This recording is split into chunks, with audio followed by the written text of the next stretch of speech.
Donc tout d'abord, قبل ما نفسروا شنو هو Git, لازم on introduit donc la notion de version control. Et le version control, ça consiste en fin de compte à gérer un ensemble de dossiers ou fichiers en cours de modification et d'amélioration dans un contexte de projet. ونجموا نفسروا en se basant sur trois axes. Tout d'abord, عندنا l'axe الأولاني اللي هو الcontenu. معناها le version control يخلينا l'historique complète نتاع le projet est disponible à tout moment. Donc هكا علاش ça nous permet de garder une certaine traçabilité du projet. العكس الثاني هو l'équipe. يعني الفيرجن كنترول تاخذ en charge طريقة الخدمة متاع les équipes اللي يخدموا مع بعضهم sur une collection de dossiers par exemple. Et bien sûr que l'équipe تلقى عندهم les méthodologies متاعهم وقوة الفيرجن كنترول c'est qu'il prend en charge un grand nombre متاع workflow متاع une équipe. هاكا علاش il favorise donc la collaboration sur le projet et يحسن la qualité de travail du fait qu'il يسهل la communication et les reviews متاع l'équipe. Et enfin, le version control, il permet l'agilité, la capacité à s'adapter rapidement et de manière constructive à un environnement اللي يتبدل ديما. هاكا علاش يخلينا on gère les petits changements في وسط un projet ويخلينا نتستيو ونصلحوا وحتى نانوليو facilement toute idée et tout changement عملته l'équipe. La question اللي تنجموا تسألوها هي شنو ينجم يكون الكونتنو اللي نجموا نعملوا عليه contrôle de version.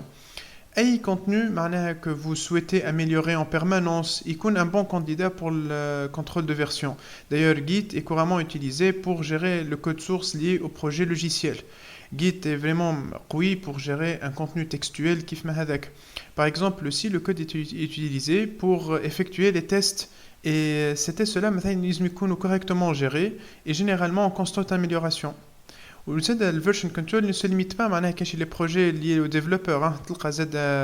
Des équipes informatiques, مثلا لازم يجيروا par exemple la configuration d'une infrastructure اللي يلزمها تكون ديما gérable et reconstruite à tout moment par exemple. Et aussi زاد عندنا la documentation et les livres et les sites web مثلا. Donc ce sont aussi des contenus qui changent et s'améliorent constamment. Donc ce qui les rend excellents candidats pour le contrôle de version.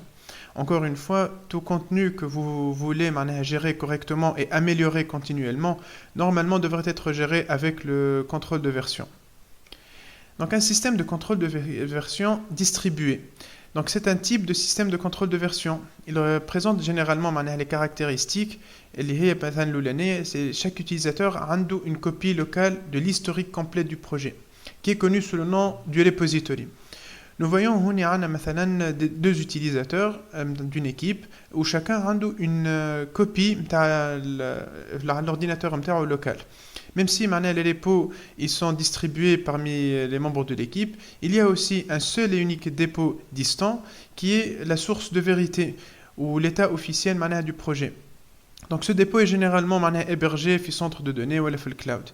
Et une autre caractéristique le système de contrôle de version distribué, c'est que non seulement chaque utilisateur a une copie locale, il permet aussi de continuer à travailler hors ligne.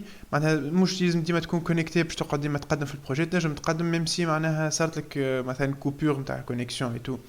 Et enfin le contenu il est facilement synchronisé entre les dépôts en faisant des push et des pulls اللي باش نحكيو عليهم من بعد في وسط الكور.